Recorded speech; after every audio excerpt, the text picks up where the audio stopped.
to shake your hands. I'll do that as we move through. Apologize for being a few minutes late. So I want to start with my opening statement, and then I'll go to the ranking member, and then we'll have our witnesses. So good morning again, and thank you all for being here. Very nice for you to come on such a critical issue to our nation's future. The need to modernize our federal environmental review and permitting processes are something we've talked about endlessly, both to grow our economy and also to improve our environmental stewardship. So I'm really excited about this hearing. Our witnesses will share their valuable perspectives and set the stage for the EPW's committee work on this important topic. To ensure we take a holistic view of these issues, we will keep this morning's hearing record open until March 21st to give all stakeholders the opportunity to share their experiences with the existing environmental review and permitting processes, identify challenges, and then hopefully to suggest potential solutions. For too long, critical projects such as energy and infrastructure projects, along with industrial projects as well, have been trapped in a cycle of redundant reviews, shifting goalposts and regulatory uncertainty. In my home state of West Virginia, I've seen firsthand how these drive up in costs, these delays, not just for the projects, but for the American families who are paying for more energy, housing, and food as a result. Meanwhile, businesses lack the certainty necessary to make long-term investments, which can mean lost jobs, missed economic opportunities for communities, scarcity, and higher prices across the nation. It can also mean that the projects needed to deploy renewable energy technologies. It can also mean that projects needed to deploy renewable energies or to restore the environment are also stilted. The framework for our environmental review and permitting process is grounded in landmark laws under this committee's jurisdiction. NEPA requires federal agencies to consider environmental impacts on federally funded projects or before implementing their project. Other environmental and resource laws like the Clean Water Act, the Clean Air Act, and the Endangered Species Act rely on permits and operational requirements to ensure that critical projects are able to come to fruition in environmentally responsible ways. However, years of changes in guidance and regulations, administration to administration, and a complex web of judicial rulings have resulted in ever-expanding hodgepodge of often duplicative and contradictory requirements. While this confusing and complex body of administrative and common law has grown over the past century, Congress has not stepped in to provide the holistic clarifications and modernizations. In the absence of congressional action, certain parties have found creative ways to use the judicial process to delay, remand, or strike down projects and raise costs to discourage project sponsors from moving forward. As a result, environmental review and permitting processes have increased costs and delayed or stopped projects, including projects that would help achieve the goals in our environmental laws. Last week, the House Transportation and Infrastructure Committee heard testimony from Nucor about how the need to obtain a Clean Water Act permit triggered significant delays based on required reviews under the Endangered Species Act and the National Historic Preservation Act. These permitting delays nearly thwarted what will be among the most environmentally friendly steel production facilities in the world, and that will employ over 1,000 people in Mason County, West Virginia. It literally took an act of Congress to permit the Mountain Valley Pipeline to move clean natural gas from West Virginia to our southern neighbors, and I'm sure they're loving it today as the temperatures are dipping. I heard it's 2 degrees in Austin, and it's snowing to beat the band in West Virginia right now, so it's cold everywhere. What is it in, I don't even... 47 below. 47 below, okay. Sorry, Austin, you just got tripped. Quarter H and Coalfield Expressways, 2 top highway priorities for the state of West Virginia that would improve safety and mobility, have both encountered multiple permitting delays under various environmental statutes. West Virginia waterline extension, broadband projects, bridge replacements have all faced federal permitting delays, and I'm sure my state is not unique. The problems we will explore today have been brewing for decades. However, this Congress, we have an opportunity, I think, to deliver meaningful bipartisan legislation that addresses these problems. I'm committed to working with Ranking Member Whitehouse, our colleagues on the Energy and Natural Resources Committee, and those House committee counterparts to produce a bill with meaningful reforms. Durable and implementable environmental review and permitting process reform must be bipartisan to be successful. My guiding principles for this effort are straightforward. The legislation that we develop must help all types of projects, not just politically favored projects or projects that will support the infrastructure needs of some Americans, but not others. We must provide clarity and transparency in the processes. And finally, our legislation needs to look at every stage of these processes to find efficiencies while balancing public health, the environment, and the needs of our economy. Let me be clear, modernizing these processes does not mean cutting corners or weakening environmental and public health protections. It means making the processes more efficient, more predictable, and more transparent so that the processes are not stuck in bureaucratic purgatory or endless litigation. Hardworking Americans, small businesses, and entrepreneurs want a government that works for them, not one that keeps them waiting for the benefits that many of the projects promise to bring in their communities and household budgets. So I look forward to the discussion today and learning about our witnesses' experience. I'm hopeful that we can hear some consensus on the issues that this committee must focus on in our attention so that we can develop our legislation. With that, I look forward to hearing from our witnesses today, beginning the effort together to deliver real solutions for the American people. And I now yield to the ranking member, Senator Whitehouse. Thank you, Chairman. Off we go again on the bipartisan journey to catch the elusive white whale, permitting reform. This hearing's witnesses will highlight the challenges people face building a variety of projects, but as Chair Capito said, we want more. We'll keep this record open for that month to make sure we hear from all interested stakeholders about their experiences and their recommendations. Help us find where you encountered barriers and what solutions have worked well. We also know that permitting reform is not exclusive to our committee, so the chair and I are already engaged with our colleagues in the Energy and Natural Resources Committee and in the House. A word of warning, however, Democrats cannot agree to any permitting reform unless and until the Trump administration ends its lawless disregard for congressional authority and judicial orders. Billions in obligated funds remain frozen behind a fog bank of silent executive contumacy. In blatant disregard of constitutional separation of powers, direct court orders, and basic principles of law. I have to note, as a former U.S. attorney, I'm particularly disgusted with DOJ, where things are so bad that deeply conservative career prosecutors have resigned rather than carry out corrupt orders from Trump cronies. But it's everywhere, and it's hurting people and projects. Until the administration shows that it will honor its oath to faithfully and impartially execute the laws, we can have zero confidence that any legislative compromise on permitting reform will be executed lawfully. It falls to my Republican friends to bring this lawless, unconstitutional madness to an end, and I wish them good luck in that.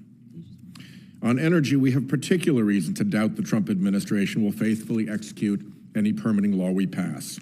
The president has declared a fake energy emergency, despite record production in America, and he's defined energy to exclude renewables, the fastest growing energy sector, all after receiving minimum $100 million from fossil fuel donors. We are deep into a political quid pro quo paid for by the world's biggest polluters, and China is chortling at the spectacle. I don't see a path to getting a bill until this lawlessness stops, and I don't see a path for a bill that excludes offshore wind, an industry with great jobs, huge growth potential, and a supply chain that already extends into 40 states. The men and women building these projects do not want them stopped, as General President Booker can attest.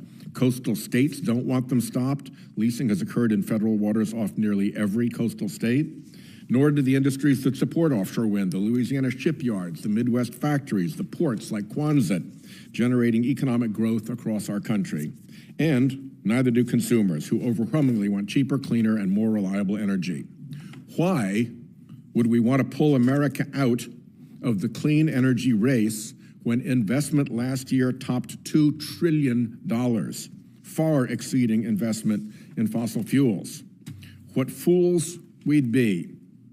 If you want a future driven by Chinese innovation, Chinese industry, and Chinese power, keep it up.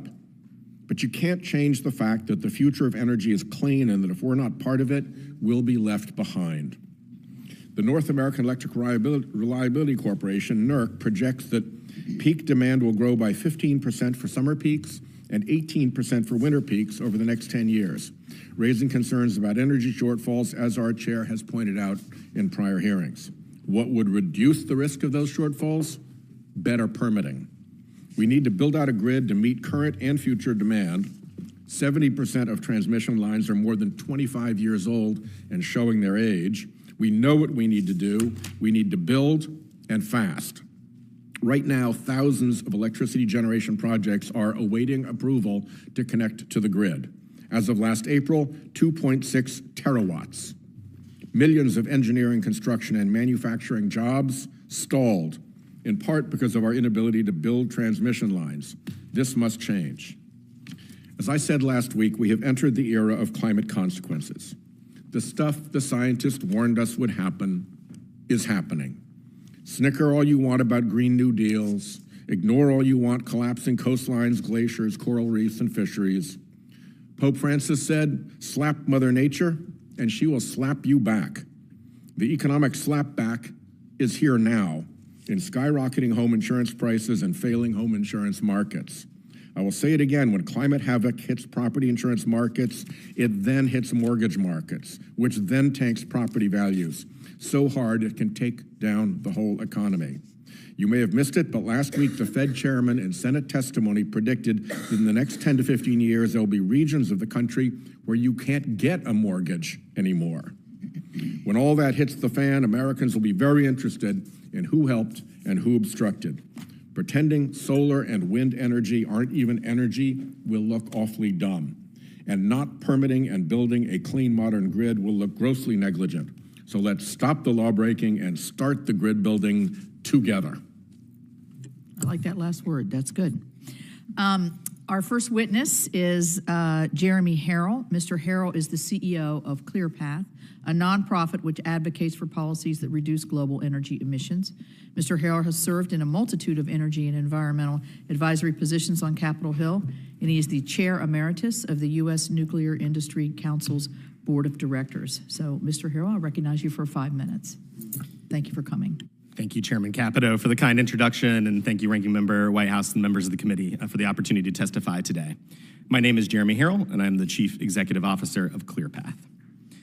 America is at the dawn of a new era of unprecedented energy demand, fueled by robust economic growth, a revival of American manufacturing, and advances in AI and quantum computing. These developments have presented new challenges, yet offer immense opportunities for our country to build big. The regulatory process is not only unpredictable, but it is also one of the largest barriers to meeting energy, climate, and economic development goals at the federal, state, and local level. In the face of skyrocketing demand growth, building more energy resources has become more urgent. We need to let America build. NERC reported that annual demand growth rates are nearly double those of the last decade, when roughly 3 projects were added to the grid per day. But to meet that demand, we may need to build around 6 projects a day, or 16,000 facilities by 2035, and we'll need a broad suite of technologies to do it. These challenges are present in nearly every sector of the economy, from energy to housing to transportation projects. To be clear, the solution is not a development free-for-all. The regulatory environment must balance speed and safety, but the solution requires step change reform, not tweaks around the edges. Reforms that demand accountability and promote good outcomes as fast as possible should start with 3 key objectives. 1, leverage innovative American technologies. 2, expedite reviews. And 3, streamline judicial review of administrative actions. First, Congress could require more accountability, provide more transparency, and direct the use of modern technology. There is a clear need for more reliable information from federal agencies, ranging from the number of permits under review to how long they've been stuck in limbo. In many cases, Federal agencies are not even using the same systems or terminology. More transparent data will help with accountability and provide the public with information to participate. Congress should also consider the role of AI, machine learning, and other state-of-the-art technologies to reduce the burden of project reviews. Our system is still stuck in the 1990s. Technology reforms are the lowest hanging fruit for bipartisan action. Second, we must expedite the review process. Faster approvals for projects that bring net benefits and comply with existing environmental laws are essential to meeting our nation's needs. Congress could expand categorical exclusions to permit projects. CADEXs are a one-time determination under NEPA that certain activities do not warrant the substantial data collection and review that come with site-specific EAs and EISs. However, they still require agency decisions for each site. There is bipartisan support in Congress to accelerate low-impact energy projects like geothermal exploration to eliminate redundant reviews. A permit-by-rule approach could also offer significant benefits, balancing administrative speed with safeguarding public health, safety, and the environment. To do this, the criteria must be well-defined, periodically reviewed, and aligned with the overall regulatory framework. Encouraging development in certain pre-qualified geographic areas could also accelerate projects. Previously disturbed lands or well-characterized areas like brownfields present opportunities to leverage electrical and mechanical infrastructure. The impacts of this development are minimal in most cases and are in or near the communities that need the economic growth the most. And lastly, the judicial review of agency actions must be reformed. The current system is tilted towards those who seek to delay or block projects. For example, a recent analysis found litigation delayed fossil energy and clean energy projects by an average of 4 years, and agencies won 71% of those challenges. Separately, an analysis on transmission projects found 24% of projects that completed environmental review faced litigation, and the agency won 88% of those cases. If major infrastructure projects are regularly delayed by legal challenges that are ultimately overturned, it is time to reassess whether our current system is protecting consumers or protecting project opponents. Congress could consider limiting legal challenges to plain errors related to the natural resources laws, narrowing the scope, and setting strict review timelines. Without changes, our nation is needlessly undermining our own economic development and climate goals. In conclusion, the U.S. is in a global competition for energy leadership. China and Russia are deploying billions of dollars around the world to advance their geostrategic interests, to control the sector and connected supply chains. We must overcome our regulatory challenges to counter these efforts and meet domestic energy, economic, and environmental needs. It's time to let America build. Thank you. Together. I like that. You like that? Okay. Yeah. We may be onto something with that. Our next witness, is Leah Pilconis. Did I say your name properly? Thank you. General Counsel for the Associated General Contractors of America. Over her 25 career with AGC, Ms. Pilconis has served in multiple leadership positions, including as Senior Environmental Counsel and Associated General Counsel for Construction and Environmental Risk Management. She is also a host of AGC's Constructor Cast podcast. So I now recognize Ms. Pilconis for her opening statement. Thank you very much. Chairman Capito, Ranking Member Whitehouse, and members of the committee, thank you for the opportunity to speak today. I appreciate your leadership and bipartisan efforts to improve the federal environmental review and permitting processes. These efforts are critical to ensuring that we can deliver much-needed infrastructure projects in a timely and cost-effective manner while maintaining strong environmental protections. As General Counsel at the Associated General Contractors of America, I have learned how delays in environmental approvals don't just hold up projects, they cause workforce instability, drive up costs, and jeopardize investments in critical infrastructure. These delays also impact the communities that rely on these projects for jobs, economic growth, and modern, safe infrastructure. We need to ensure timely project approvals, minimize litigation risks, and maintain economic growth. Here are 4 ways Congress can help. 1, establish a uniform judicial review period. NEPA lawsuits can stall projects for years, even after they have undergone extensive environmental review. Litigation is increasingly being used as a tool to obstruct critical projects. This undermines planning, increases costs, and deters investments. While Congress has protected some infrastructure projects with a 150-day legal limit on challenges, most construction projects remain vulnerable for lawsuits for up to 6 years under the Administrative Procedures Act. AGC urges Congress to standardize the 150-day limited judicial review period for all critical infrastructure projects and eliminate unnecessary procedural hurdles that create prolonged uncertainty. Once a project receives final environmental approval, it should not remain in legal limbo for years. 2, align environmental reviews with congressional intent. The Bipartisan Fiscal Responsibility Act was designed to streamline environmental permitting and prevent unnecessary delays. However, CEQ's latest NEPA regulations contradict these reforms. Congress must hold agencies accountable to ensure NEPA implementation stays true to the FRA's intent and does not add new layers of bureaucracy that undermine project delivery. 3, prevent regulatory fragmentation. Recent court rulings and executive actions have highlighted the lack of clarity on NEPA implementation. Without clear statutory direction, agencies may adopt conflicting rules, making projects even more vulnerable to court challenges and forcing courts to interpret the law in a post-Chevron environment.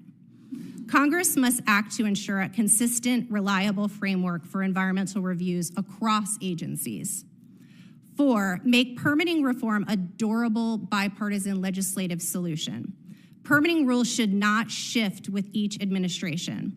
Congress must ensure agencies implement reforms consistently, and Congress must provide oversight to prevent regulatory overreach. The U.S. Supreme Court's Sackett decision provided much-needed clarity on federal jurisdiction under the Clean Water Act.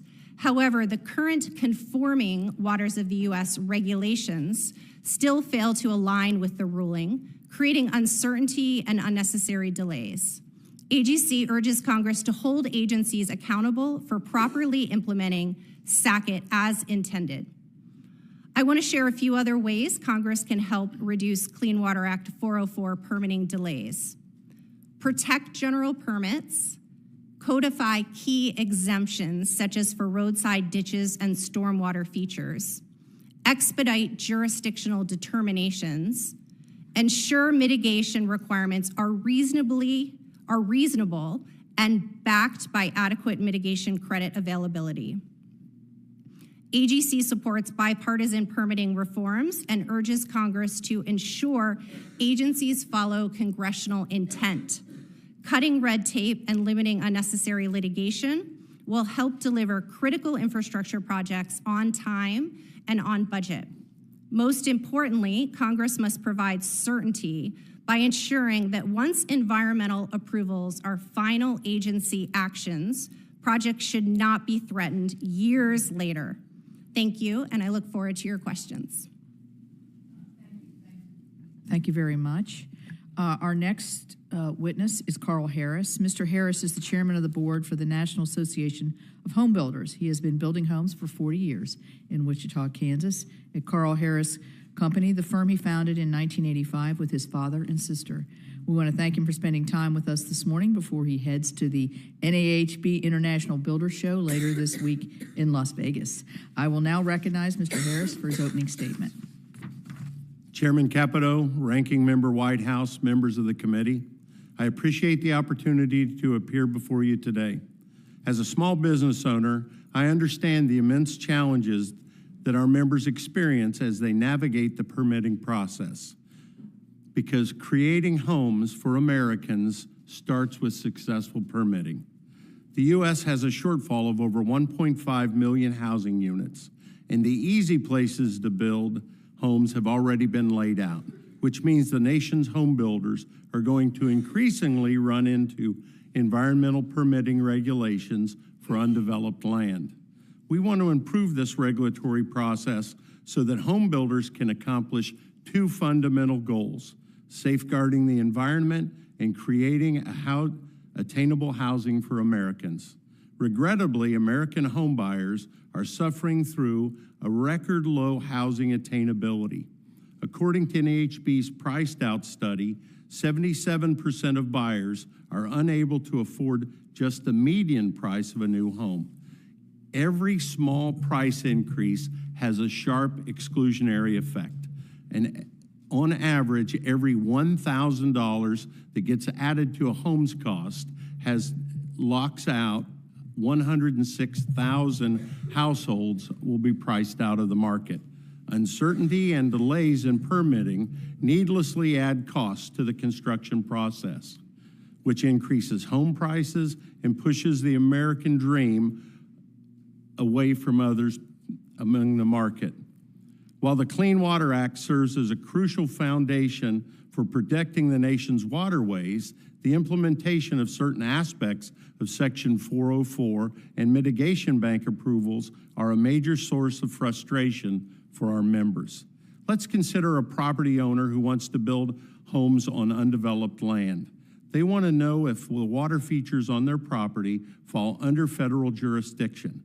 To determine this and avoid federal penalties, they need an approved jurisdictional determination, an AGD. Unfortunately, obtaining AGDs are not prioritized under the Army Corps and take well over a year to obtain. Rather than languish waiting for an AGD, home builders will roll the dice and try for a quicker preliminary jurisdiction determination, known as a PJD. But a PJD has several hooks. It's not appealable. It allows water features to be considered jurisdictional, even if they're not covered by the Clean Water Act, and can preclude the use of the nationwide permit. We should be able to tell home builders if there are federal jurisdictional features on their property without forcing them into the problematic PJD. Congress created the streamlined nationwide permit under Section 404, which is meant to be completed within 60 days for minimal impacts on water features. But members routinely report that it's taking almost a year to obtain these, which is rivaling the time it takes to complete the more rigorous individual permit required for larger environmental impacts. This timeline is unacceptable for a permitting tool that is meant to be fast and predictable. Digging deeper under the 404, we have the Clean Waters of the U.S. rule, which has been subject to litigation and administration changes. This nonstop whiplash has confounded our members about which water features on their property are federally jurisdictional, with key regulatory terms like continuous surface connection and relatively permanent water that have been left undefined and open to interpretation based on which Army Corps district you're in. This lack of harmony promotes confusion and uncertainty. As part of the 404 permitting, builders are often required to purchase mitigation credits to offset the impacts to wetlands. For example, a member in Ohio told us that the credits for his project cost about $140,000 due to the 2-to-1 mitigation requirement. When you break it down per home lot, this adds $10,000 to the cost of a new home. A driving force behind these exorbitant credit prices is the shortage of mitigation banks across the nation. It's extremely challenging for bank sponsors to come online, which disincentivizes participation. This leaves home builders competing against others over limited credits and drives up the cost. To be able to build the millions of housing units needed across this nation at an attainable price, the residential construction industry needs a more clear and predictable environmental permitting process. We need to prioritize the AJD process, recenter the nationwide permit, and encourage mitigation bank creation are all the ways we can do to chip away at this problem. I thank you for the opportunity to speak. Thank you very much. Our next witness is Brent Booker. Mr. Booker is the General President of the Laborers International Union of North America. and he is a third-generation member of Laborers Local 795 in North Albany, Indiana, and started his career in Leona's mailroom. Mr. Booker also served as director of the union's construction department and in various positions with North American building trades unions. I welcome you, and I now recognize you for your opening statement. Thank you. Good morning, Chairman Capito, Ranking Member Whitehouse, and members of the committee. My name is Brent Booker, General President of the Laborers International Union in North America. LIUNA was founded over 120 years ago by immigrant workers fleeing their countries to seek not only a better life, but the American dream. Today, we're a strong, proud, diverse union representing over 530,000 workers across the United States and Canada. LIUNA members go to work every day, building and maintaining our nation's infrastructure. From our endless highways, bridges, and tunnels, to city skyscrapers, water treatment centers, to our nation's vast energy sector, our members' jobs touch every American's day-to-day life. Our nation's boom in energy production has provided an abundance of jobs for our membership. Our union has always promoted an all-of-the-above approach to energy production, renewables, oil and natural gas, hydro, nuclear, because we build it all. As union laborers, we take pride in our work. We're the safest, most productive, and well-trained workforce in the world. We get jobs done right, on time, the first time, safety, and on budget. LIUNA was deeply involved in both federal and state permitting. When we know a project will be built by hardworking laborers, we embed ourselves within the project's regulatory process to ensure it's approved in a timely manner. We're the folks in orange shirts you see at public utility hearings and community meetings. That's because in our business, predictability of projects is crucial. Our members move from job to job, stringing together the projects that over many years build their career. While we believe in a responsible approach to permitting infrastructure projects, it's clear that our current permitting process is broken. Whether it's purposely stalling the NEPA process or filing what feels like countless frivolous lawsuits, leaving projects in limbo and our members wondering when they'll get paid next. A project could be permitted, fully funded, and ready to go, then out of nowhere get hit with a deluge of lawsuits and get shut down. Unpredictability equals unemployment for our members. These projects aren't political to them. They're pathways to a middle-class way of life that include family-supporting wages, good health care benefits, and the ability to one day retire with dignity. If our members don't go to work, they don't get paid. So when a project is delayed months or even years, well, you try delivering that message to someone who has a mortgage payment due or has to buy school supplies for their kids. Adequate judicial review timelines must be included in any permitting reform package.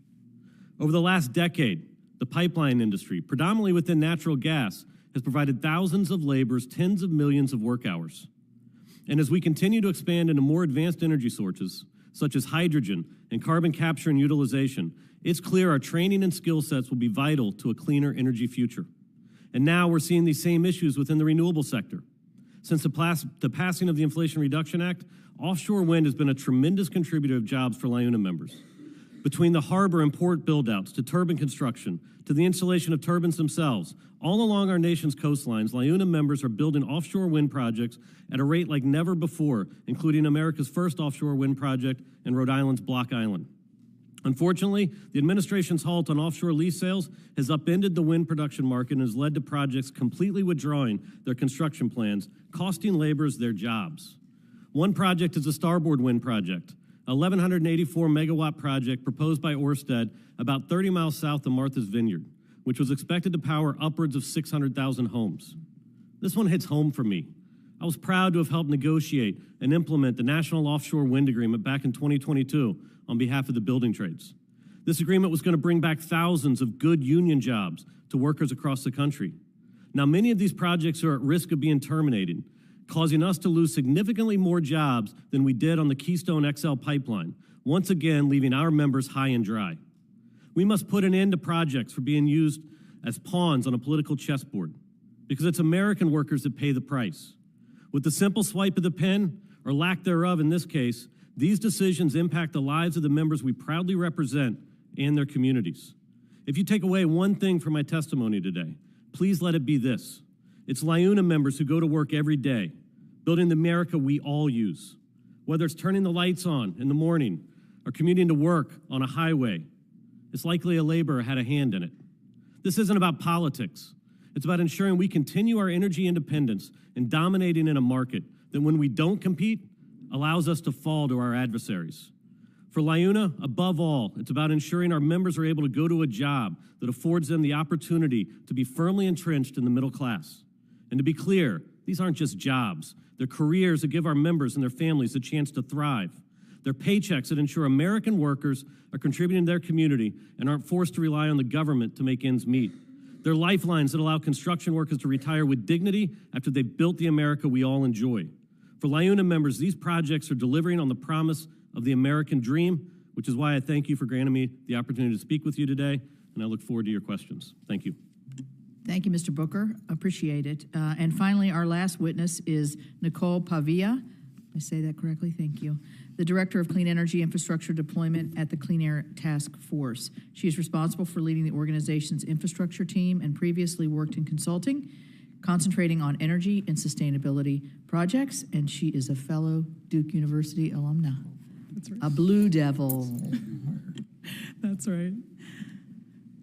Chairman Capito, Ranking Member Whitehouse, and members of the committee, thank you very much for the opportunity to testify today. My name is Nicole Pava, and I'm the Program Director for Clean Energy Infrastructure Deployment at the Clean Air Task Force, or CATF.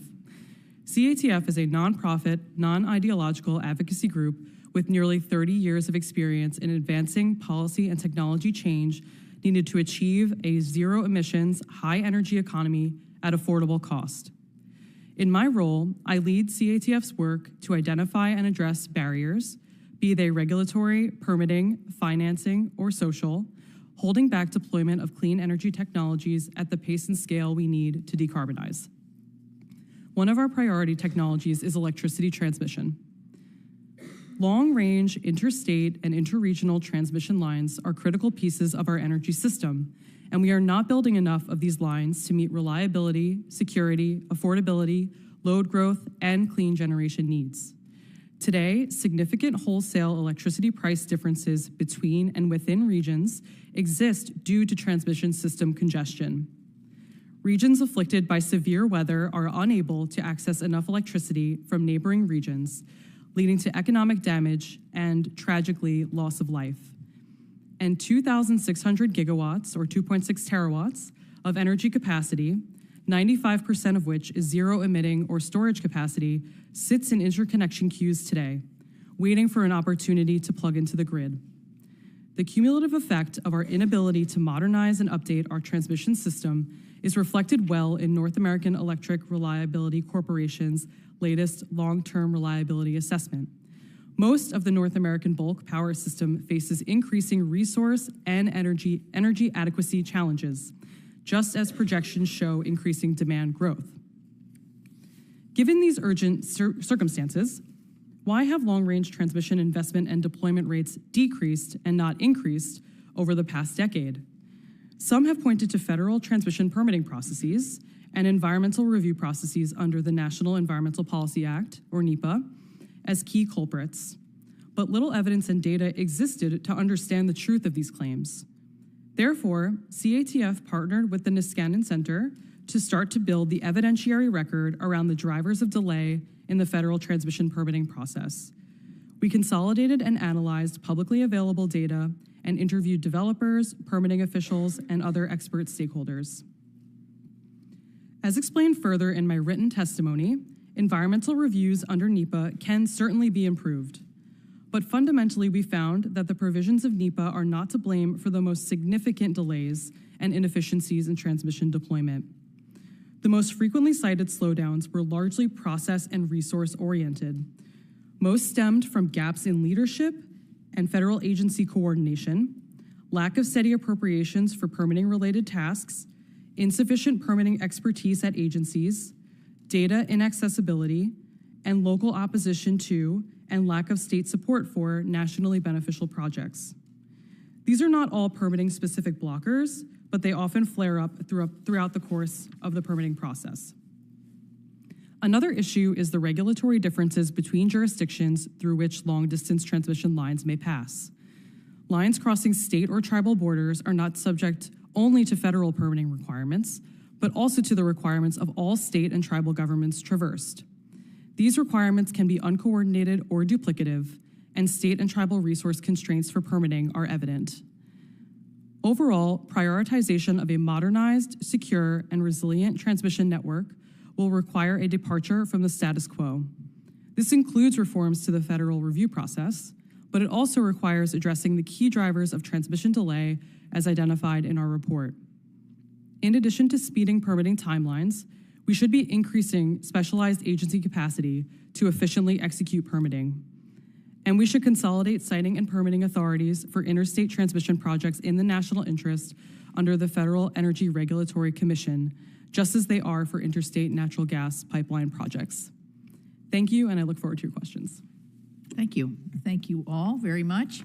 And I'm going to begin with the question for all witnesses. I believe I know the answer to this one, but both Republican and Democrat administrations over the last couple of decades have recognized the need to address the environmental review process, and those administrations have taken efforts through changes to regulations and guidance to do so.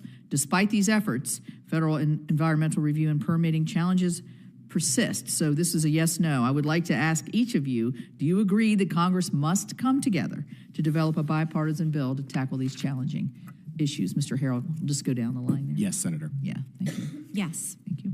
Yes, Senator. Yes. Yes. Thank you. Good. Thought I knew the answer to that.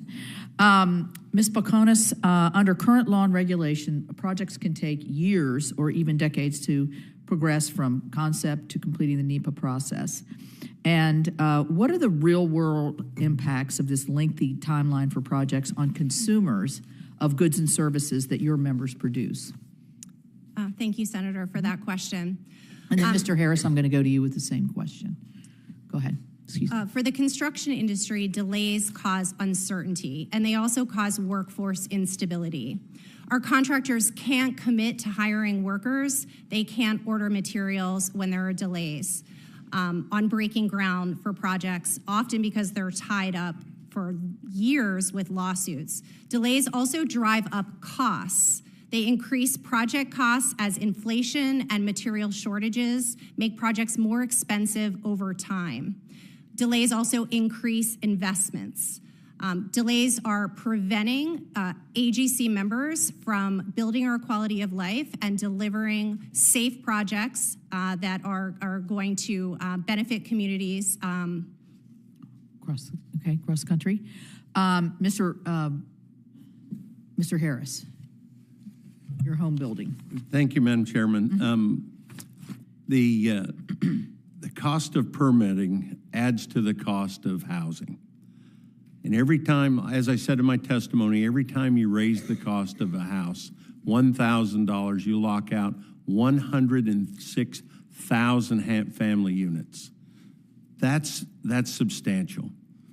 You know, we speak about the value of home ownership. Well, the value of home ownership is good for everyone. It stabilizes families, it stabilizes neighborhoods, it stabilizes communities, employee bases, volunteer bases. Home ownership is a public good. And in trying to increase or make better the processes for permitting, then we can decrease the cost. The time value of money for developers, home builders add to the cost of a house. And right now, where we've seen the average cost of a house go up $90,000 in the last 2.5 years, we have locked so many people out of the American dream. Thank you. And I know there's a shortage as well, so we can get into that maybe later. I want to ask about judicial review. It came up in almost everybody's testimony. Many projects are targeted with litigation all throughout the process. The resulting legal costs and project delays can be enough to stop a project, which happened with our Atlantic Coast Pipeline in West Virginia. Mr. Booker, will you describe some of your members' experience with litigation after EIS or EA is finalized? You have your permits at hand, and then you can't go forward. You kind of outlined it in your statement, saying you can't pay the worker if you can't move forward. Could you just expound on that a little bit? Yeah, I mean, as I said, you don't get paid unless you go do work, right? And you have to have a project to do that. And you also can't just pull a laborer off a shelf and say your project starts next Friday. Right. We have to prepare for that. We have to train. We have joint labor management training that, depending on the project, whether it's a pipeline or with offshore wind or any other energy sector, we have to train people to do that. In order to do that, we have to have predictability. So this litigation as unpredictability it creates chaos in the construction industry, and it doesn't allow us to get the safest, most skilled, most productive workers if we don't know when that job's going to start, or if we are expecting it to start in a month and then it gets delayed by 2, 3, 4 months. So that litigation is causing chaos and chaos in the industry. Also, it's causing our members not to get paid. Right. And that's the biggest thing. For us, it's about jobs. Right. It's about us to be able to get people, their paycheck. Right. Ms. Pilconis, can you elaborate on that in terms of, is there a specific stage of the court process that is particularly challenging, or is it just through the whole, you mentioned it can be as long as 6 years, but it can be probably longer than that if you can drag it through court. Correct. We know that NEPA is the most litigated environmental statute. We know that the amount of lawsuits that are being filed is increasing. We know from current studies and data that it can take multiple years, up to 4.5 years, to make your way through the litigation process where it's resolved at the appellate level. Lawsuits can stop projects that have already broken ground in their tracks through the form of injunctions. Studies that have been done, whether it's through an EIS, an EA, or using a categorical exclusion, those decisions can be sent back to the agencies, which is delaying breaking ground. Essentially, we keep having do-overs even after you've received the project approval. There's really good language that Congress and this committee has already passed in statute to put some limits on litigation. MAP 21 has a 150-day statute of limitation window.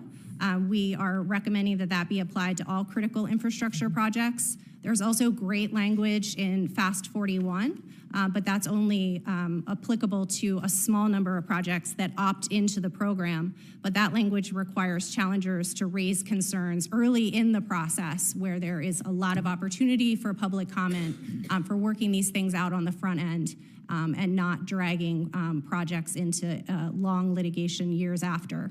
Right. Before I go to Mr. Senator Whitehouse, I will say, you say if you're sending it back to agencies for reconsideration, you're running into the problem that Ms. Pavia said came out in their survey, which is, I don't want to say lack of expertise, not enough capacity to really move these through the different agencies quickly. So, Senator Whitehouse. Thanks, Chairman. President Booker, welcome. Thank you for mentioning project labor agreements. You had a project labor agreement with one of the offshore developers. We have seen the huge success of project labor agreements in Rhode Island. It aligns the interests of the workers with the interests of the developers. Your orange shirts do show up, as you said, and things get built on time, on budget, and done right. Indeed, America's submarines are built in buildings in Quonset, Rhode Island that were constructed under a project labor agreement. So thank you for flagging that. With respect to the 7 offshore wind projects that are now at a standstill, how many jobs do you estimate those would have supported? Thousands. From what the actual work in the water that will be, from the port upgrades, the harbor upgrades. We're building vessels in this country again to support offshore wind. So it's in the thousands, if not tens of thousands, thousands of building trades jobs, laborers jobs, and tens of thousands of related jobs to that. And when an ongoing project is put on a standstill, do you have a sense of what that means for the consumer at the end of the day? We're losing power in the country, right? We need a base load of power. We need predictability in power. So not only are my members suffering from not being able to go to work every day, we're also not being able to plug in that power into the grid that we need. Thanks. Ms. Pava, you've mentioned at the very end of your testimony discrepancies between the existing treatment of pipelines under the Natural Gas Act and the existing treatment of transmission lines under the Federal Power Act. Could you real quickly let me know where those areas are, and maybe for the record, put a list together of where you think those should be harmonized? Yeah, sure. So there are definitely differences between FERC's authority over interstate natural gas pipelines and transmission lines. The Natural Gas Act, Section 7, gives FERC full siting and permitting authority over interstate natural gas pipelines. Alternatively, the Federal Power Act in Section 216 creates national interest electric transmission corridors that can be created through the Department of Energy, and FERC has a limited authority to cite projects only within those specific corridors. Right now, the Department of Energy is going through the process of designating those corridors, but there are only 3 of them so far. And what we see from the differences between the natural gas regulations and the transmission regulations is that— If you don't mind making a list, so I have to use all my time on this one question. Oh, yeah, no, the transmission— Thank you. Mr. Harrell, you say a looming transmission shortage poses a direct threat to America's energy security. You recommend that permitting new lines will be absolutely necessary. You also suggest that there are ways to move more electrons over existing power lines. How would you balance those things? How much growth can we have in grid availability from moving more electrons over the same lines versus how much are we going to need to solve by actually building new?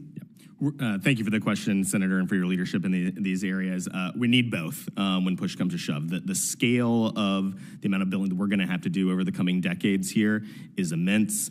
New transmission and increasing the capacity of the existing infrastructure is going to be critical for everything. Where the big new progress is mostly likely to be made? Is it going to be more in building new, or is it going to be more in new technologies that allow electrons to run more smoothly over existing infrastructure?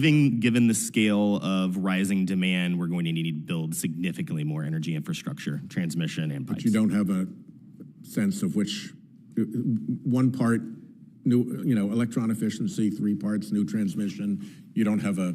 If I made an educated guess, a 75-25, we're going to need to build out more infrastructure around. That's what I figured. A couple of things in my last minute that you can all respond to as questions for the record. One is, I have come to despise interagency process. I really can't stand it any longer. It is a terrible excuse for the executive branch to dawdle and fiddle around and have things move at the speed of the most recalcitrant agency. And it's also a place where things go to die, and in an accountability-free zone, because at the end of the day, when whatever was in the interagency process fails, everybody walks away and there's nobody who was responsible for that. So if you have thoughts on what we could do in Congress to turn interagency process into an efficient mechanism for coordinating these agencies, which is what we need, rather than an executive branch excuse hole for not getting things done and not having anybody accountable for that failure, I'm happy to hear from all 5 of you on that one. The last thing is, very often, and we saw this particularly in offshore wind, we got the first steel in the water and the first electrons on the grid in Rhode Island on offshore wind because we had engaged with obviously interested stakeholders right from the get-go. Too often, the federal regulatory process and state regulatory process begins with a filing from somebody who wants to develop something who hasn't lifted a finger to go out and talk to the folks who are going to be affected. The first offshore wind permit that was sought at the federal level was catastrophically bad in that respect. They haven't even talked to fishermen about which direction you should array your equipment. They just were trying to jam it through on the strength of the pressure of their investors and the desire to get the electrons ashore. So if you could also talk to me, and to the degree of precision that you can, about in what regulatory processes there should be a filing requirement stating what you have done to identifying the stakeholders and saying what you've done to run the project by them and get their preliminary input so you start in a better place. So I went over, my apologies, but if we can get those 2 things, I'd appreciate it. All right, Senator Kramer. Well, first thing I'm going to get is that last 6 minutes and send to all my Republican friends, and so they know why I like working with Sheldon Whitehouse so much. I'm like, wow, this was... Anyway, all that, so thank you all for being here. Thank you, Chairman Capito and Ranking Member Whitehouse, for having this really important hearing so early in the term. Because there's a lot of work to do, and as we've learned, it takes a while. There are 2 areas I really love to explore, but I'm going to start with you, Ms. Pilconis, and Mr. Harrison, really all of you, but you spoke most thoroughly on the topic that isn't anywhere in my prep, but it gets me right to this issue of the capital intensity of these projects is, I think, lost oftentimes on a lot of folks. And even, I mean, to the point of workers. I mean, labor can't just sit on the sidelines and wait for the years to go by. But what I want to ask about is the Supreme Court, and you referenced Sackett, and either you or Mr. Harris referenced the fact that the Corps of Engineers still hasn't adequately responded to that ruling. And prior to Sackett, there was West Virginia versus EPA, or as I like to say, West Virginia, North Dakota versus EPA, and the major questions doctrine. There was the repeal of the Chevron doctrine. All of these are such clear messages that the bureaucracy does not have the power that they think they have and that they've been exercising. And the fact that Sackett wasn't clear enough in the definition of jurisdictional waters, that the durable rule that the administration came up with in response to it was, don't worry about those 80,000 404 permits. Maybe 79,800 of them really weren't necessary, but you should at least ask us first. And you referenced the process. My question is this: what part of this, or why do we even have to seek jurisdictional determination or permission when we know, when anybody can read any home builder can read the law and go, this isn't a jurisdictional water, I don't need a 404 permit. In other words, we don't put a highway patrolman on every car on the interstate just in case one of them speeds. We presume most of them are not going to violate the law. Where am I wrong on this, Ms. Pilconis? Where am I wrong on this, and how can we simplify it? So the problem is that it's not clear, and you can ask one person if something's jurisdictional and the next person if something's jurisdictional, and you might get two different answers. So for the construction community, we need clarity, and it's very difficult to move forward when you don't know what is a water of the United States. Not getting a permit when you are in federally controlled water has very significant penalties, civil and criminal penalties, and so the consequences and what's at risk is huge for the developer, for the contractor. Sackett did provide some guardrails. It provided some clarity, but what came out of that Supreme Court decision is not being implemented by the agencies. There, as Mr. Harris said, there are very unclear terms that have not been defined in the regulations, and that's what's causing a lot of confusion. Mr. Harris, elaborate. Thank you, Senator. Along with clarity, we need consistency. We need consistency between the core districts. If we could get true definitions of the terms that we were talking about, then our builders, our developers would know when they could take reasonable risk before they make a tremendous investment in both the property and start moving the dirt. So we do need that consistency and clarity. Well, but one thing's for sure is that they can't be the same as they were before Sackett, right? That there's certainly many fewer jurisdictional waters than there were previous to Sackett. So you're really, as long as there's a 1% chance that it's jurisdictional, you're almost obligated to your shareholders, to your customers, to your workers, to seek the federal government's permission to obey the law. And I mean seek their permission to allow you to obey the law, which is mind-boggling. Okay, we only have a minute left, and I only have a minute left, and we'll explore some more if we get another round. But on the electricity side, because this is the hard work. And I think one of the challenges and one of the things that we oftentimes forget, and this gets to cross, purposes, I suppose, is that electricity is the generation, transmission, distribution in a largely monopoly world of electric consumption, and where where it gets very iffy is that somebody determines those rates. There are regulators that determine those rates, and transmission and generation being built out absent a planning process by the local utility can put the tab on the wrong people real easily. And there's a solution. We have to find a solution. We have to find a federal backstop. But I think on linear, to I think the ranking member's point, linear siting for a transmission line should be the same as it is for a water pipeline or any other linear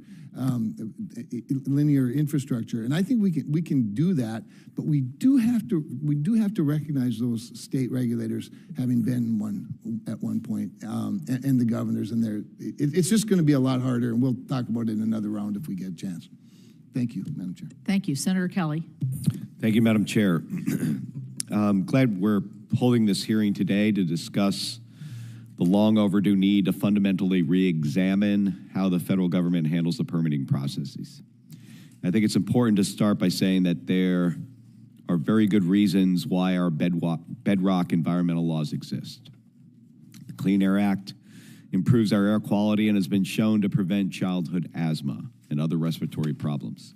The Clean Water Act and Safe Drinking Water Act make sure that rivers, lakes, and sources of drinking water aren't full of unhealthy pollutants. And requirements to review the long-term impacts of infrastructure development on federal land ensures that we protect our national parks and monuments and forests for future generations. And I believe there is bipartisan agreement that having these protections for public health and for our environment are an appropriate thing to do. The question then is whether our current framework allows us to accomplish the goals of these bedrock statutes without needlessly delaying common sense projects. A few years ago, I traveled to Taiwan to visit with some businesses who were considering expanding their microchip manufacturing, but also their clean energy businesses into the state of Arizona. And while I was touring one of their tech parks, I think it was on the northern side of the island, our guide pointed out that right there in the middle of the park was the government permitting office. And our guide shared that anytime a company needs a new air or water permit or land use permit or anything else, they could go to that office, and that the staff there would help them get the permit they needed. By contrast, these businesses shared how confusing the U.S. permitting process was. You know, why did they have to work with the city or the county government on their land use permit and then talk to 2 or 3 different federal government agencies about air, land, and water permits?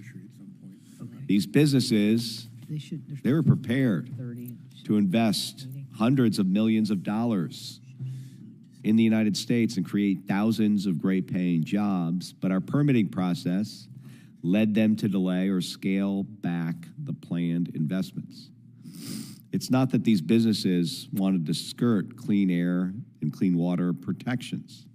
They just wanted to be able to understand that their requirements, like what the requirements were, and have certainty that once they met those requirements, they would need to deal with years of lawsuits.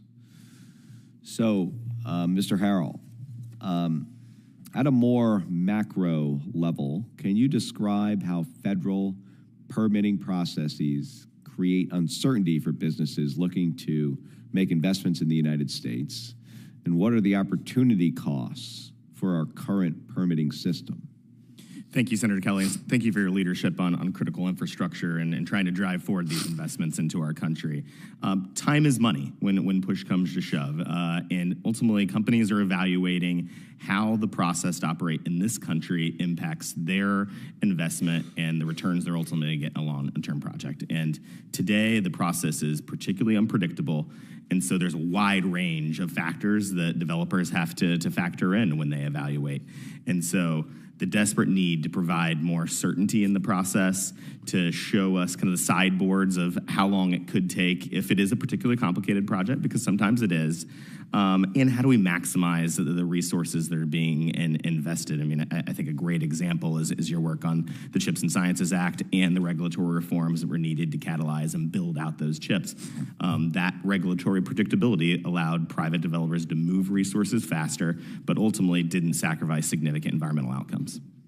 Thank you. And Ms. Pavia, so as I mentioned in what's going on in Arizona, most of the economic development, the projects there that we're attracting are for clean energy industries and just, few things like microchip and battery manufacturing is most of it. And as we as a nation look to encourage more clean energy manufacturing, how does our current permitting system affect that development? Thank you. Yeah, in the context of transmission permitting, uncertainties in the transmission permitting process actually hinder the interconnection of clean and zero emitting and storage capacity resources. As I mentioned, we found that 2,600 gigawatts of clean energy is sitting in interconnection queues today. So the challenge there is to unleash that potential in those queues. And it's in a queue because there's no transmission available because the permitting is held up. That's right. That's right. The permitting process is not keeping up with the deployment rates of transmission that we need to unlock those resources. All right, thank you. Let's fix that. Okay, Senator Curtis. Chairman Capito, Ranking Member, White House, thank you for holding this hearing. As I've been sitting here today, the best analogy I can think of is it feels like we're on a train and we all know it's going to wreck, and everybody on the train has the answers, right? I mean, we could take these 5 witnesses and the few members that are here, if you'd lock us in a room, and I think we could get to this. So I'm grateful. There's hardly a topic that's discussed more in Washington and is acknowledged as bipartisan, yet we can't get it across the finish line. So thanks for your work and working with our House colleagues. I pledge my support and anxiousness to help you in this matter. Mr. Harrell, I'd like to, first of all, give you a shout out for the work you do in your organization. As you know, it's been very, very important in my understanding of these issues. And I want to talk just a little bit about Utah. Utah strives to be a leader on this. We have Operation Gigawatt that showcases the state's interest in geothermal and nuclear and all these energies. And geothermal, it'd be hard to find an energy source that's finds better agreement among everybody that this is something that's important and needs to develop. And yet we struggle with permitting. And so I want to ask you, what additional measures could the federal government take to support state-led efforts in expanding geothermal, particularly in a state like Utah? Yep. Thank you, Senator Curtis, and thank you for your leadership on these issues over the course of your time in Congress, and excited to see the next big things here in the Senate as well. It underscores a really key point, and Utah is a great example nationwide of where federal, state, and local entities need to be synced up in the right way to drive new economic opportunities. And so Project Gigawatt, focusing on how to leverage and grow new geothermal, new nuclear, new hydrogen development potentially in the state. And I think there's 4 key things that I think could be particularly helpful for the federal process to sync up with that Utah strategy. On the geothermal side, I think a no-brainer is remove the duplicative environmental analysis that's required for geothermal exploration. We should streamline that process. There's a bipartisan bill in Congress considering that. And then if a site is feasible, it's still going to have to move under an environmental process for the generation project. So let's take the pure exploration environmental analysis out of it and kind of unleash innovators in that space. I think there's a lot that we can do to streamline permitting at existing facilities that have been closed, at brownfields. I know your state is looking significantly at deploying small modular reactors and microreactors that could unlock significant development in the state.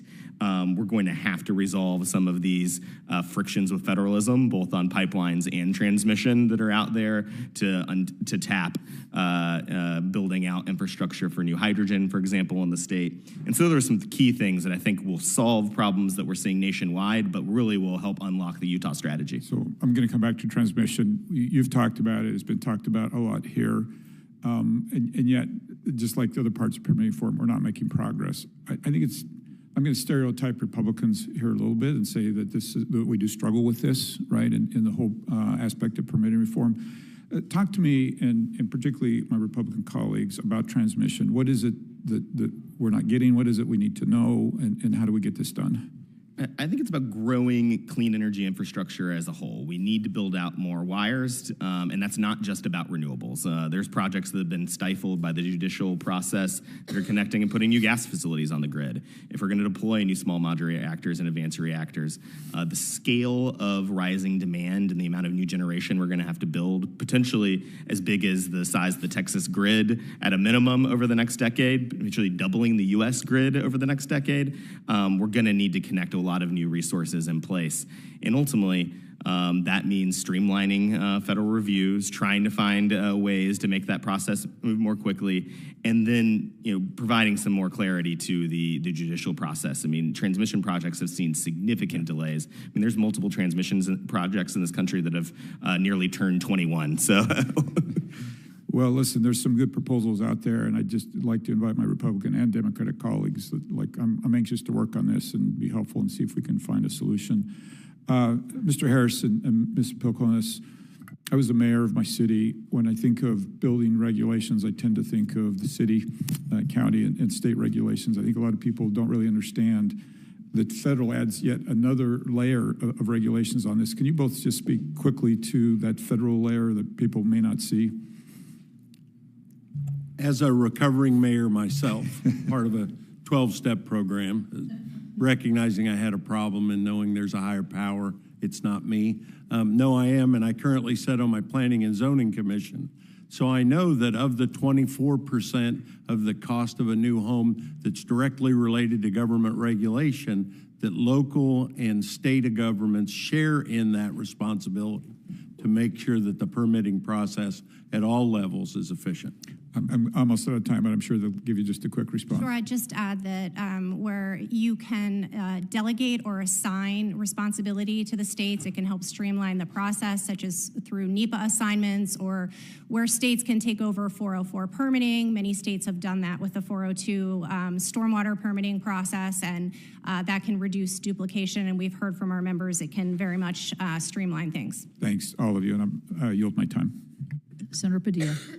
Thank you, Madam Chair. And thank you and Ranking Member Whitehouse for this timely hearing.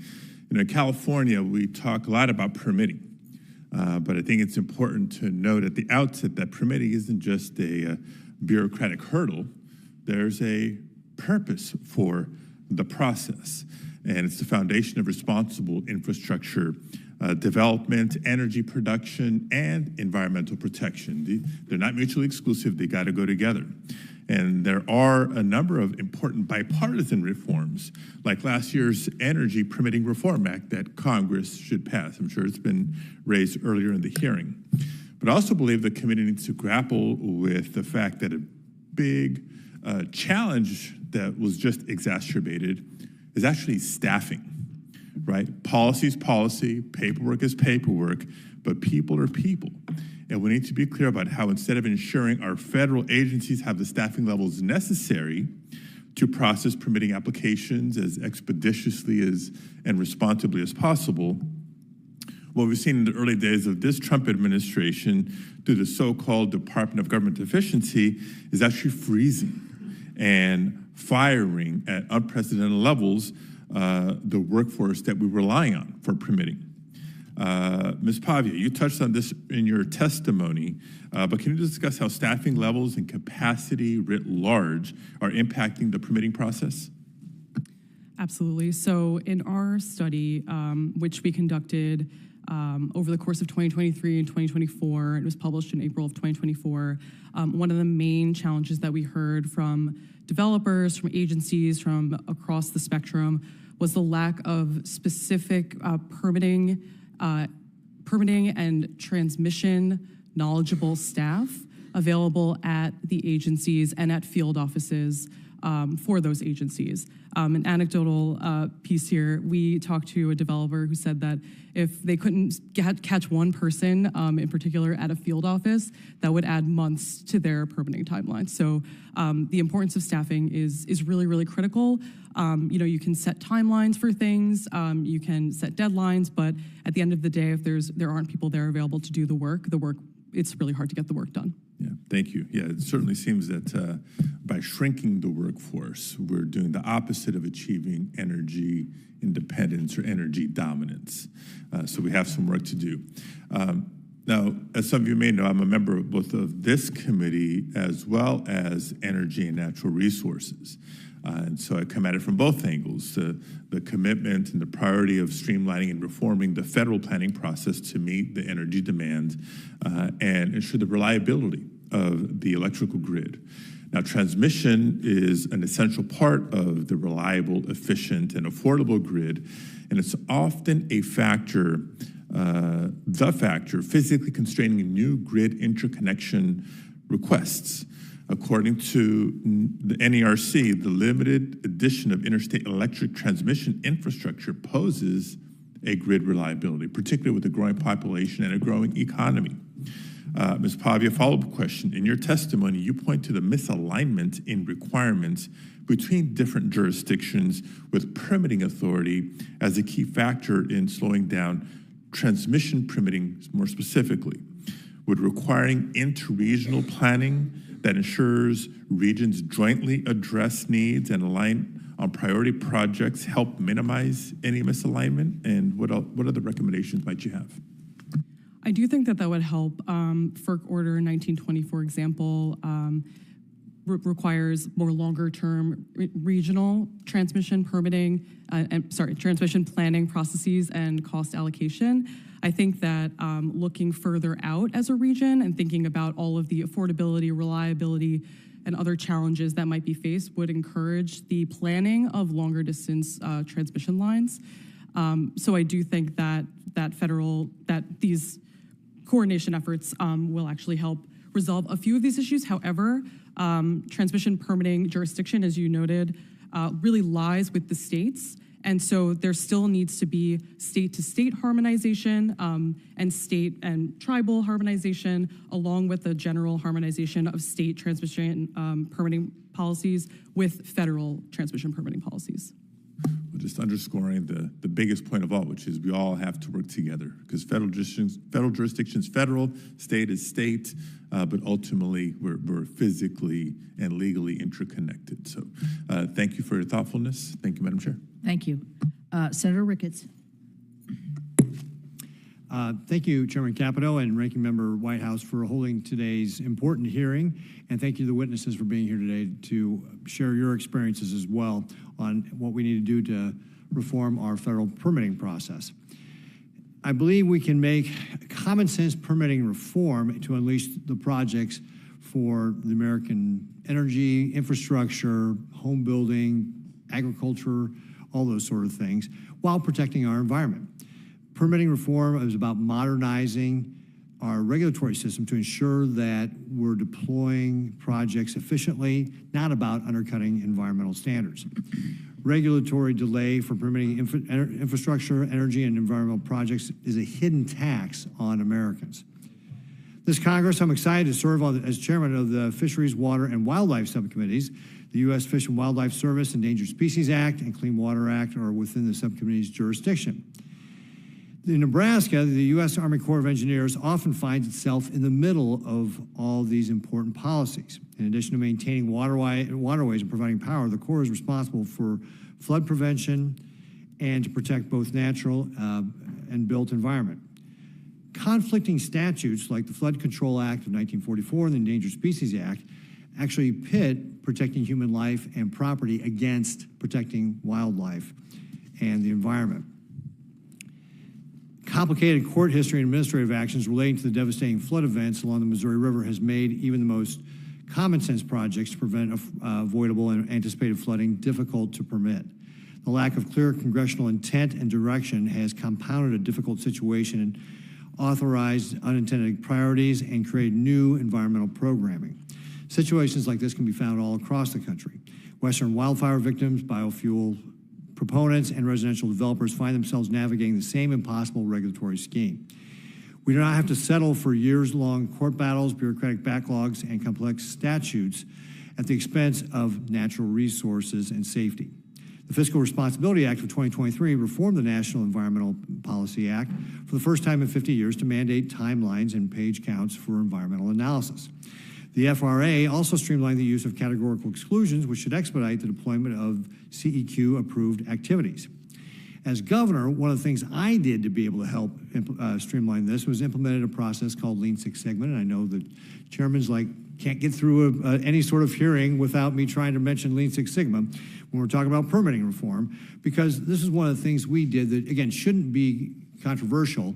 It's about streamlining the process, which we've been all talking about here today. So, for example, we can't change environmental regulations to the state, but we could look at the process. It was 110 steps long, for example, to issue an air construction permit. We cut that down to 22 and cut the time delay down from issuing that permit from 190 days to just 65 days.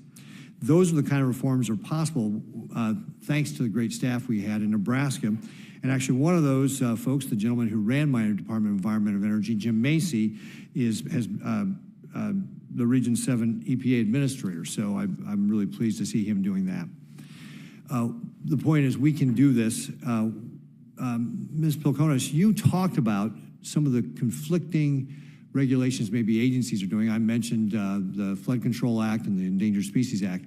Can you give me some examples of laws or regulations that are conflicting that we may need to address to be able to provide clear congressional intent so that the courts will have that when they're making these decisions? I think that clear congressional intent is most important, having clear statutory language that lays out Congress's intent, making sure that that's carried out and implemented by the agencies, and for Congress to be able to step in when agencies are showing overreach or they're causing conflicting or inconsistent determinations. As far as where there are conflicts, I mean, we've got, NEPA, the overarching statute, bringing all the resource agencies together at the table to try to analyze and assess what the impact of a proposed major action will be. The idea is having coordination and communication and discussion about how these programs align, and so that you can do concurrent reviews instead of sequential reviews and end up having the monitoring, the studies, the work that you're doing satisfy all of the programs so that you can reach one final document. Just off the top of your head, can you think of, are there specific conflicting laws that we need to address through this process, or are there specific agency regulations that we need to address through this process? I mean, what comes to mind for me is not so much conflict between the laws, but inconsistent interpretation of the laws at the federal agency level, and making sure that the application is consistent so that you don't have diverging different opinions. With NEPA and recent court decisions and executive actions, I mean, it is not clear what the long-term role CEQ will play in implementing regulations. We need to be sure that when federal agencies are implementing NEPA and carrying out NEPA through their own agency regulations, that we don't have inconsistency. And so that's an area that we are focused on moving forward, and ensuring that agencies carry out NEPA consistently per the statute. I think we'd all agree that that consistency is going to be important, especially when it comes to the interpretation. Is there something this committee can do along those lines as we're thinking about reform, things that we ought to be putting into the statute to be able to accomplish that?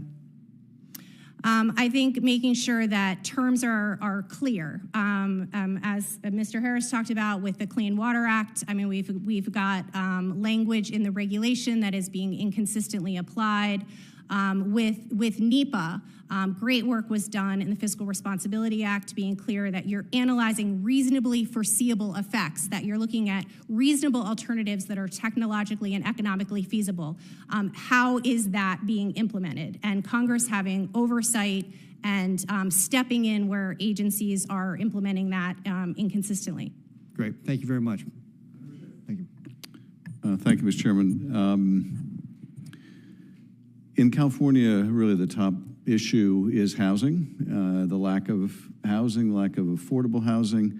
It is fundamentally a supply problem. We just don't have anywhere near enough housing, and we can move people off the streets into shelter, but if we're not building more housing and building it quickly, there'll simply be new people taking their place on the streets. So my question, let me address it to you, Mr. Harris, is what can we do to accelerate the building of housing that's affordable? How much of the challenge in terms of the timeliness or lack of timeliness in approving new projects is a federal problem, and how much of it is a state and local problem? And if it's more a state and local problem, are there things that we can do to incentivize local government and agencies to get to yes quicker on new housing? Senator, thank you very much for the question. It's something that's near and dear to a lot of our hearts. We believe it is a supply problem, that the inventory is driving up the inflationary cost of shelter. And we think that of the 24% of the cost of a new home is related to government regulation, about, I don't know, a quarter of that is probably state and local. I mean, is federal. The remainder is state and local, and they're handling the heaviest part of that. When I have the opportunity to talk to lieutenant governors and governors that are saying, look, we need more housing in our state, I encourage them to look at the policies and procedures that local and state governments have in regard to housing. Have they updated their housing plan? Have they put barriers in place to keep the growth or disincentivize growth happening in their communities? And it's the same way could happen at the federal government.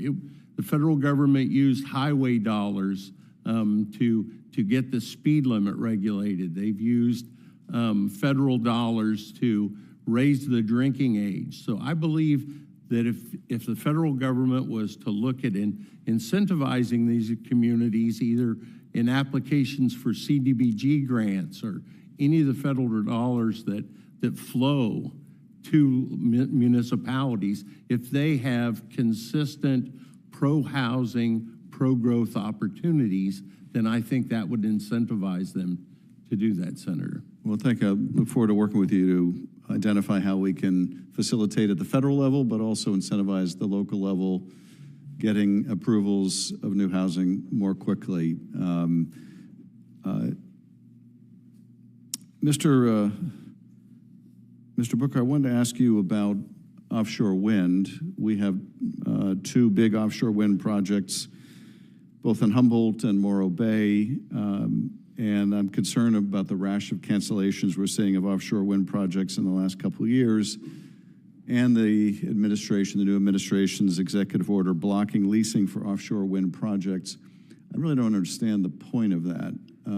It's going to kill a lot of jobs and reduce a lot of energy.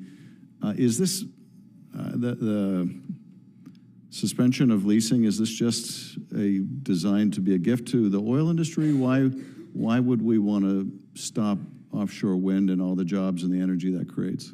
Yeah, and I'm probably not the right guy to answer that question. But what I will say is that killing of offshore wind jobs is killing of American jobs. And you know, this president, this administration talked about, you know, creating American jobs, the American dream. And when we start picking winners and losers of renewables versus oil and gas versus nuclear versus hydro, the end result of that, if a political appointee, is deciding who wins and who loses, at the end of the day, it's the American worker that loses if someone is chosen, if one industry is chosen after the other. That's why we've always been all of the above. We support all of that. We support American jobs. We support American workers. And I would encourage this administration to not pick winners and losers in the energy sector and let the market dictate where it makes sense. On the East Coast and the West Coast, offshore wind has made sense. It's been an economical, viable, energy source that's creating good American jobs. Well, thank you. And finally, on the transmission interconnection issue, this seems to me one of the biggest areas where we could really move forward with a lot of new energy projects and clean energy projects. Last year, California's grid operator, known as CAISO, stated that its interconnection queue now contains more than 3 times the generating capacity needed to achieve all of our state's renewable energy goals, 3 times the amount needed. How do we get that transmission working? And in particular, I'm curious, a lot of projects that apply to join the grid, they end up essentially dissolving even before they get the opportunity. Is that because of the delays in access to the grid, or is it because you have all these projects applying to the grid that are not necessarily financially viable or don't have their funding? Why are those projects falling out, and what do we do to get the grid working so that when you have a new project, can come online in a time-effective way? Yeah, I think it's a little bit of both. There are a lot of projects that apply to the queue just to get in line. They might not be, 100% ready for deployment, but I think this all stems from a process that is very long because of the lack of transmission that is available on the other side. And there is a kind of chicken and egg problem as well, where you don't want to build a transmission line if you don't know that there's going to be generation on the other side of that line. You also don't want to put new generation into the queue if you don't think there's going to be a transmission line built. So there is kind of this chicken and egg problem as well that I think we have to address in interconnection specifically. Yeah, and I know combining these two issues that in the Humboldt area where they have an offshore wind project, they're trying to figure out exactly that chicken and egg problem. It's one of the windiest places on Earth. There's some deep water challenges to that particular venue, but then they don't have the transmission capacity even if they built it tomorrow. Thank you, Mr. Chairman. I yield back. Thank you, Mr. Chairman. Interestingly enough, until a couple of weeks ago, I was on the other side of this question as a lieutenant governor working in economic development in the state of Ohio. And I can tell you that the frustration that local and state leaders have with federal regulators is epic from my experience, because of the lack of certainty, because of the lack of understanding the process, because of one regulator may have a different opinion than another regulator, and the timelines of this are very frustrating. But I would ask the question of why we're having this discussion, because I think that we are saying that the regulatory regime we built to protect the environment and other important factors has become so large and unwieldy that is in conflict with other priorities, like the idea of Made in America, about creating more jobs in this country, about building a resilient supply chain in this country for our economic and national security, and everything from energy to computer chips to pharmaceuticals, whatever that might be. And the topic of time is money has come up. The saying time is money has come up several times today, which is so true, because we know that if you lack a predictable time frame for doing things, many people just won't invest. They won't take the risk of making those investments, whether that's in building chips or data centers or power plants. So the NEPA process, I can tell you that I've seen this happen so many times, where we had the CHIPS Act, for example. We need to build chips. Very much supported the federal government leaning in on this on a bipartisan basis. But the NEPA process extends out the time frame for which you can build the fabs. We say it's a national security priority, but then these regulations get in the way. We also hear, I left a community where they're currently discussing whether or not they'll have enough energy to meet the demand of Made in America, and can't know whether they can build the power plants or the supply chain. That's the regulations, and then the regulators on timeframes and deliverables. And the idea that literally slowing these things down is actually contrary to our economic, national security, and even environmental interests. When you think that unless you have enough energy that comes from whether it's gas-fired power plants or SMNR and wind and solar, that taking a longer time to build those means you can't decommission coal power plants because you don't have the energy supply chain.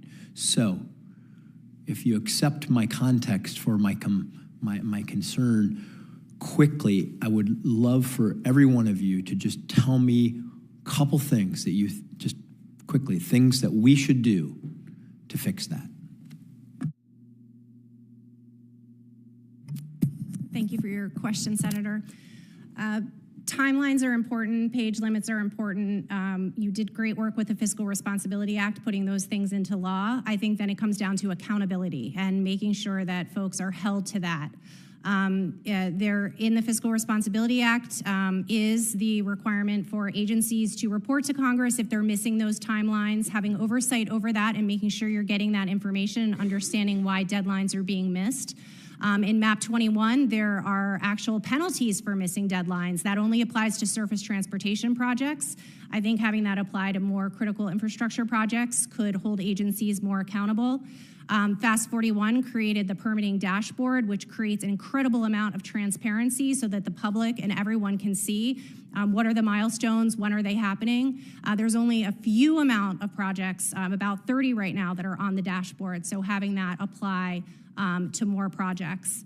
I think making use of general permits, there are ways to make sure that things are getting done more quickly through the use of categorical exclusions, general permits. Senator Husted, I would urge think big.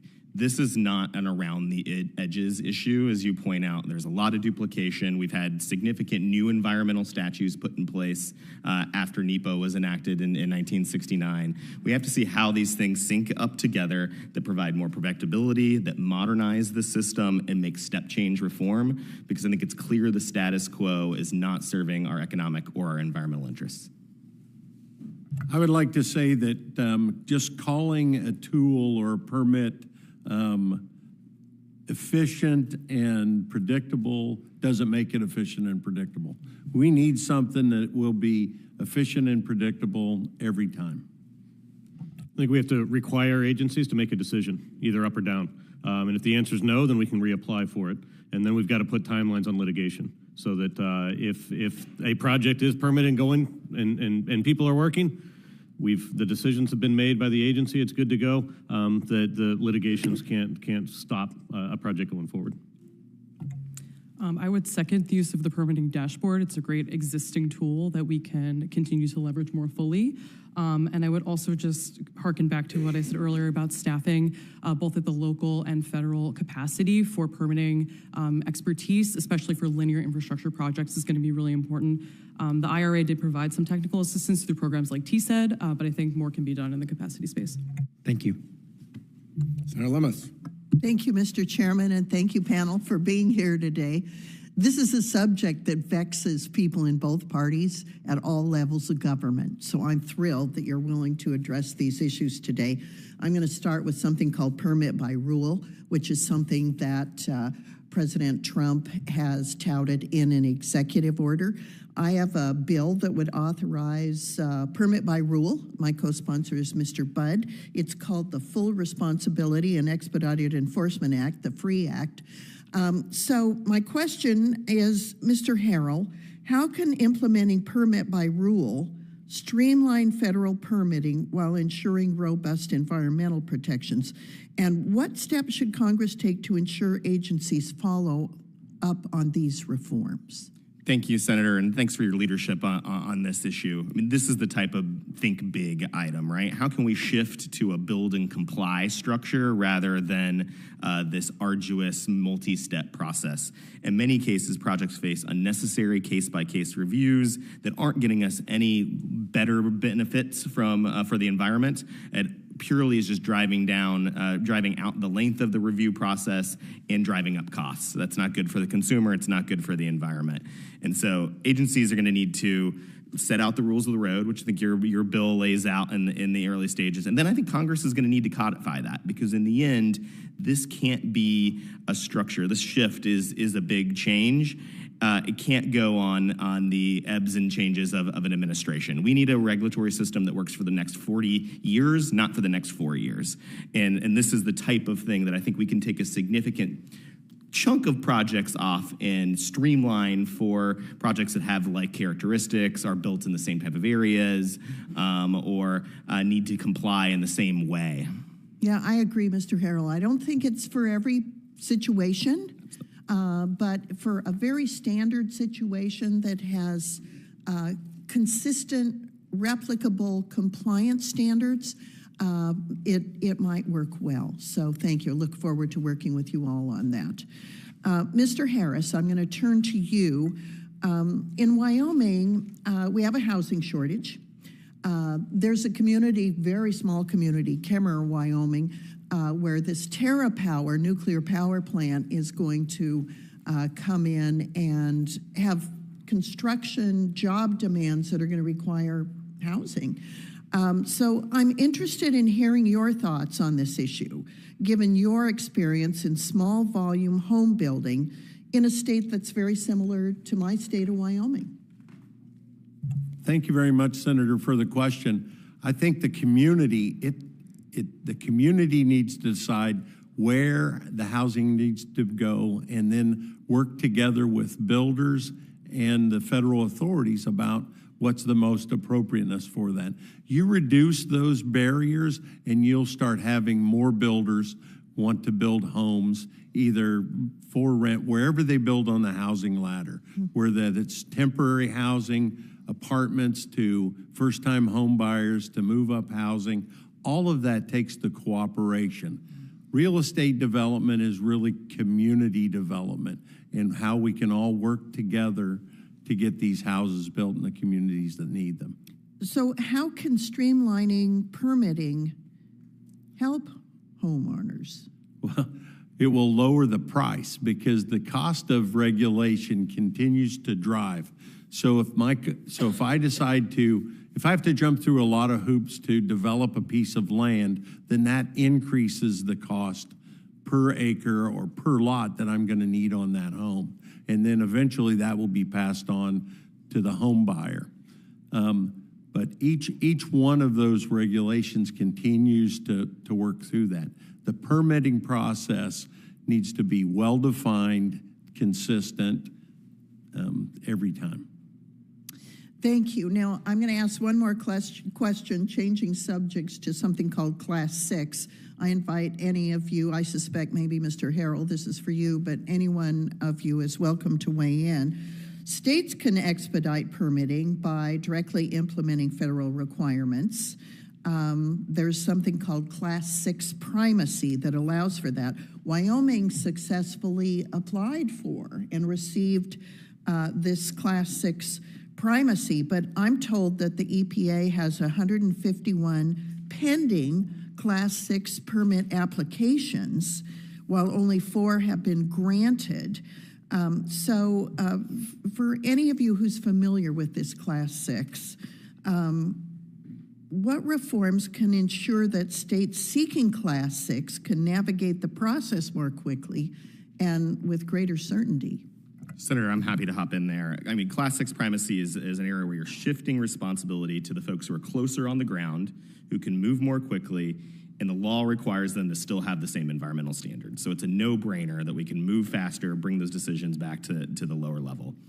And there is probably no better example over the last 4 years, that and particularly in clean energy, that shows that just throwing money at the problem isn't fixing it. Between the infrastructure bill and annual appropriations, EPA has gotten more resources to process these, and they continue to move at a palatial speed. Yeah. We've got to set clear timelines. They need to be more transparent about where they are in the process, particularly with states. It needs to be a more iterative process. If they see something in the state proposal that isn't meeting the federal standard to take on this responsibility, that needs to be up front. I think we can move much faster on this. It was exciting to see West Virginia get cleared here recently, and there are a bunch of states in the pipeline that I think could benefit from this. And then the federal regulators can focus on more complicated projects in places like California, for example, that aren't going to explore primacy. And it is proving successful for states that have already received Class 6 primacy? Your state, North Dakota, are two great examples. Wyoming and North Dakota are moving these projects in under a year, where the federal process, as you mentioned, has 150 plus projects in the pipeline. Thank you, Mr. Chairman, and thank you for to our committee. I appreciate your being here today.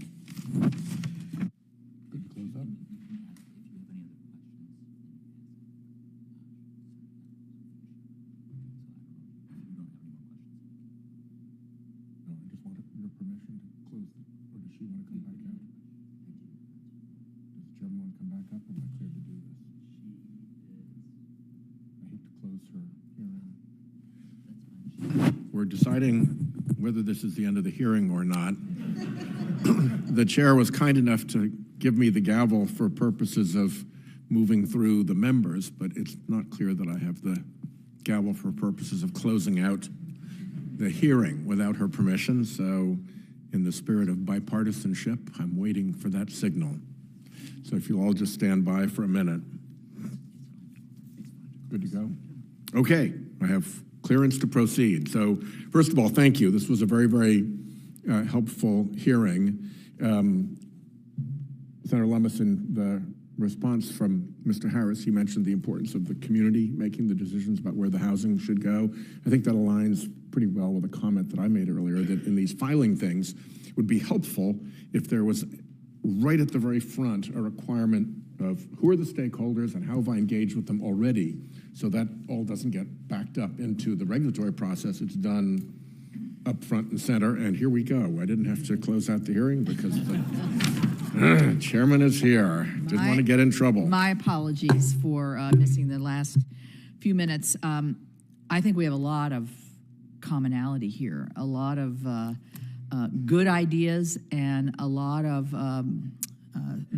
thought that I think are going along the same lines. And I think we should think big and then come down from big to where we can meet the sweet spot, because like Senator Curtis said, we've been talking about this for years and we haven't quite gotten there. So I'm committed, and I know you are. And what's our word? Together, to work on this together. That was our key word today. So anyway, with no further questions, I would like to thank the witnesses and all of my colleagues for their participation. Senators who wish to submit written questions for the record have until 4 p.m. on Wednesday, March 5th to do so. The witness responses to those questions are due back to the committee no later than 5 p.m. on Wednesday, March 19th, and will be submitted to the record. The hearing record will remain open, as I said earlier, until March 21st, and anybody, I would hope that you would submit suggestions that you might have heard today or other suggestions. The public will be allowed to submit comments and materials for the hearing record by sending these documents to permitting@epw.senate.gov. This email address is also accessible on the committee's website on our contact page. And with that, this hearing is adjourned.